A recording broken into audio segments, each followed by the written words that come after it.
की बिरादरी की मीटिंग के सदर मोहतरम, मेरे वालिद मोहतरम के बचपन के दोस्त रशीद दादा साहब, मंच पे तशरीफ फरमा, बिरादरी के तमाम जिम्मेदारान, दोनों ही बिरादरी के जिम्मेदारान,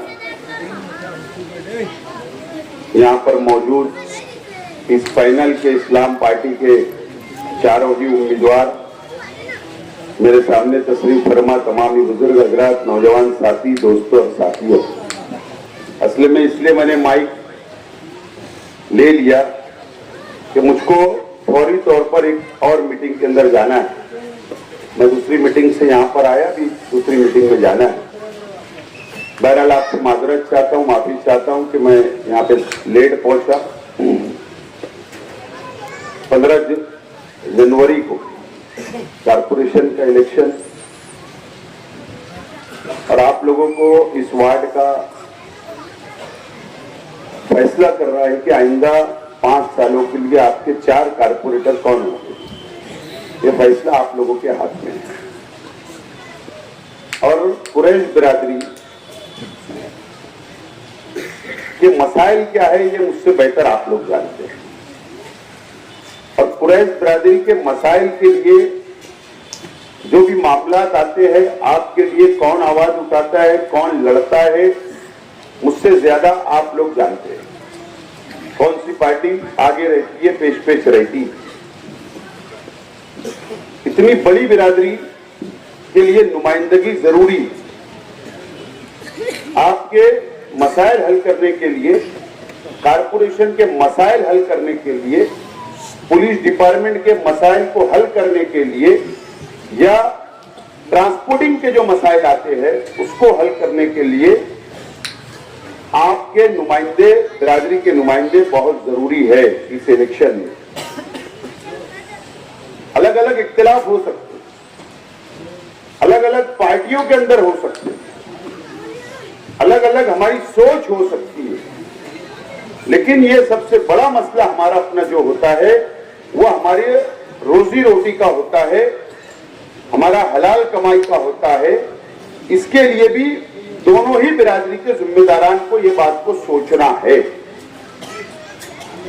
इख्तिलाफ को दूर करते हुए, इख्तिलाफ को खत्म करते हुए आप लोगों को संजीदा होकर ये बात को सोचना है और फैसला करना है।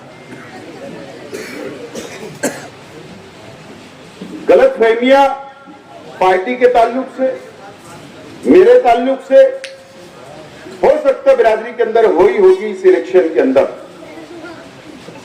लेकिन हालांकि मैं ये बात को सफाई देना नहीं समझता, लेकिन फिर भी अगर कोई अफवाह है या गलतफहमी है तो उसको दूर करना भी मेरा अपना फर्ज है।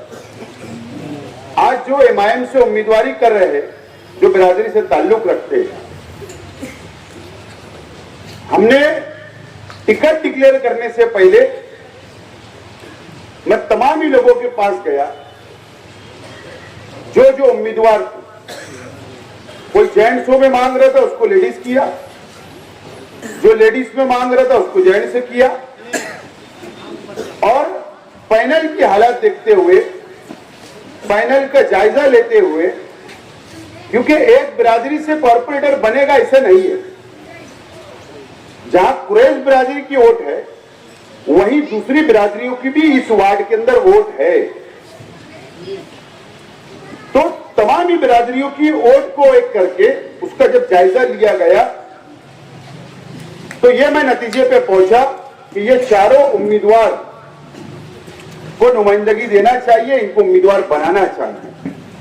उससे पहले मैं खुद गया और जाकर मैंने समझाने की कोशिश की, मैंने मेरी बात को रखा कि हो सकता है कि मैं अगर 4 दूसरे का फाइनल कर रहा हूं तो मैं 5वां कारपोरेटर भी आप में से दे सकता हूं। ये बात का मैंने वहां पर जिक्र किया, वहां पर मैंने मेरी बात को रखा, लेकिन समझ में यह आया कि भाई आपसी इख्तिलाफ की वजह से बस हमको टिकट चाहिए, तो वो मैं नहीं कर सका, वो फैसला मैं नहीं कर सका। दूसरे दिन बिरादरी के जिम्मेदारान को 2 दिन मैंने टिकट को लेट किया इस वार्ड का। बिरादरी के लोग हैदराबाद गए हुए थे, उनको आने का इंतजार किया, फिर उनको कहा कि आप जाकर बातचीत करिए। कहीं ना कहीं रास्ता निकालना पड़ता है, लेकिन बिरादरी की बात को भी ठुकरा दिया गया। उसके बाद फिर हमने हमारा टिकट का अनाउंस किया। मैं रुक नहीं सकता किसी के लिए। बहरहाल मैं चाहता था कि बिरादरी में से एक और कॉर्पोरेटर बाहर से आए, ऑप्शन में आए, लेकिन वो बात को इनकार कर दिया गया। उसके बाद मैंने ऐलान किया कि ऐसा नहीं, ऐसे ये उम्मीदवार हो गए।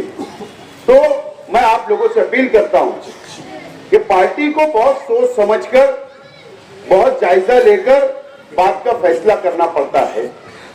पूरा पैनल को चुन कर लाना है, एक शख्स को चुन कर लाना नहीं होता। पूरे पैनल को चुन कर लाना, तमाम लोगों की वोट लेना, उनसे उनकी राय जानना, ये पार्टी का काम होता है। और पार्टी को जो मुनासिब, जो पार्लियामेंट्री बोर्ड को मुनासिब लगा, उसने फैसला किया। बहरहाल बिरादरी के लिए मैं कितना फायदेमंद हूं या हमारी पार्टी कितनी फायदेमंद है, ये आप लोग जानते हैं, मुझे ज्यादा बताने की जरूरत नहीं है।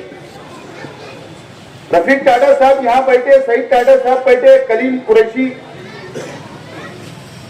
अहमद कुरैशी साहब, मुख्तार सर के भाई, ऐसे लोगों की जो जमीन थी सर्वे नंबर 107, 108 सराकर के पास, वो कब्रिस्तान की रिजर्वेशन, वो कब्रिस्तान की जमीन को एक्वायर हमने किया, कारपोरेशन से पैसा अदा करवाया, 7/12 पे नाम चढ़वाया, कब्रिस्तान की मंजूरी दी, जनाजा हॉल तामीर हुआ, वॉल कंपाउंड 70% तामीर हो गया, बजट की नहीं होने की वजह से काम रुका हुआ है, ट्रस्ट बना।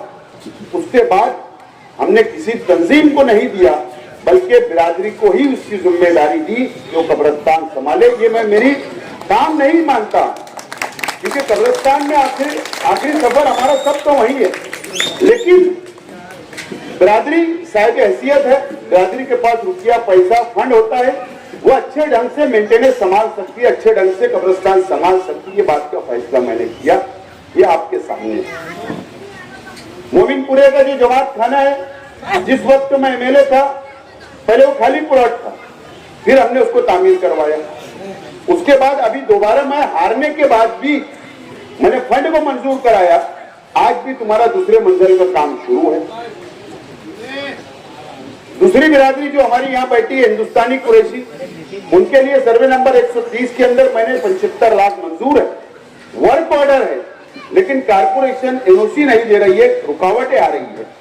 इसके लिए वो काम अभी पेंडिंग पड़ा हुआ है, उनसे भी मैंने वादा किया था, वो भी मुकम्मल कर रहा हूं। तो बोलने का मतलब ये तमाम ही काम, ये डिपार्टमेंट के काम, पुलिस डिपार्टमेंट के काम, कारपोरेशन से काम, आपकी तहरीक में शामिल होना, आपके लिए लड़ना, आपके लाइसेंस के लिए लड़ना, गौ रक्षा समिति से लड़ना, ये कौन करता है? मैं आज 6 साल से एमएलए नहीं, उसके बावजूद भी आपकी तरह एक आम इंसान हूं, उसके बावजूद भी मैं आपके लिए लड़ते रहा और आज भी लड़ रहा हूं। आज मेरा वक्त आया है, आज मैं आपसे हक मांगने के लिए आया हूं, आज आपसे मैं वोट मांगने के लिए आया हूं। तो बिरादरी ने अपनी वोटों को नहीं बांटते हुए, अपनी वोट का बंटवारा नहीं करते हुए, दोनों बिरादरी ने और इस वार्ड की आवाम ने हमारे चारों उम्मीदवार को पैनल टू वोट देकर आप लोग इनको कामयाब करें, ये अपील करने के लिए आज मैं आया हूं। और दोबारा आपसे वादा करता हूं कि इंशाअल्लाह इलेक्शन के बाद भी आपके बिरादरी के मसाइल, आपके जो भी मसाइल होंगे, उसके लिए साना बसाना मैं लड़ने के लिए बिल्कुल तैयार हूं और आगे भी आपके साथ मजबूती के साथ मैं खड़ा रहूंगा। इस बात का भी आपको मैं यकीन दिलाता हूं। मुझे उम्मीद है कि आप 15 जनवरी को कॉरपोरेशन के चुनाव में इस्लाम पार्टी के चारों कॉरपोरेटर को, चारों उम्मीदवार को आप चुन कर दे। ये लड़ाई मेरी अपनी लड़ाई, ये मेरे शहर की लड़ाई है, ये रोड कटर की लड़ाई नहीं है, ये आपके इख्तिलाफ, आपके झगड़े की लड़ाई नहीं है, ये शहर के अंदर 2 पार्टियों के बीच में लड़ाई नहीं है। हम लड़ाई लड़ने के लिए निकले हैं ये शहर को बचाने के लिए, हम लड़ाई लड़ने के लिए निकले हैं फिरका परस्तों से हमको लड़ना है। एसआईटी का मामला आया, हम पर इल्जाम आया रोहिंग्या बांग्लादेशी का इल्जाम आया। कुरैश बिरादरी की एक मां, एक बहन जेल गई, हबीब खालू बराबर है, इलियास भाई की घरवाली जो पवारवाड़ी में रहती है, वो जेल गई। क्या इल्जाम था? ये बांग्लादेशी। कई मां हमारी बहनें जेल गई, कई लोग आज भी जेल में हैं। आज हम लोग उनसे लड़ रहे हैं। ये इल्जाम ये शहर पर आया, एक पर नहीं, पूरे मुसलमानों पर आया। वापस सर्वे होगा इस आयर का, फिर वापस लड़ाई लड़ना पड़ेगा, आपका सर्वे कराना पड़ेगा, आपके सबूत जमा करना पड़ेंगे, आपको पेपर देना पड़ेगा सर्वे वालों को, मेरा भी और आपका भी। ये लड़ाई कौन लड़ेगा? फिरका परस्त ताकतें ये शहर पर आपको तो मुझसे ज्यादा बेहतर है कि आज बिरादरी के मसाइल कितने हैं। आज तुम्हारे यहाँ पर जानवर लाने के लिए कितने मार ठोक होती है, कितनी मॉब लिंचिंग होती है, टारगेट पर है मालेगांव, और उसको बचाने के लिए कॉर्पोरेशन इख्तियार जरूरी है। तो मैं आपसे अपील करता हूं कि लड़ाई हम फिरका परस्तों से हमारी लड़ाई है, और मुझे उम्मीद है कि ये पैनल आप दोबारा चुन कर दो, इंशाअल्लाह ये पैनल के आपके मसाइल, बिरादरी के मसाइल मैं हल करने की पूरी कोशिश करूंगा। ये बात का यकीन दिलाते हुए रिक्शा निशान है ऑटो, पैनल टू पैनल आपको वोट देना है और कामयाब करना है। बहुत बहुत शुक्रिया।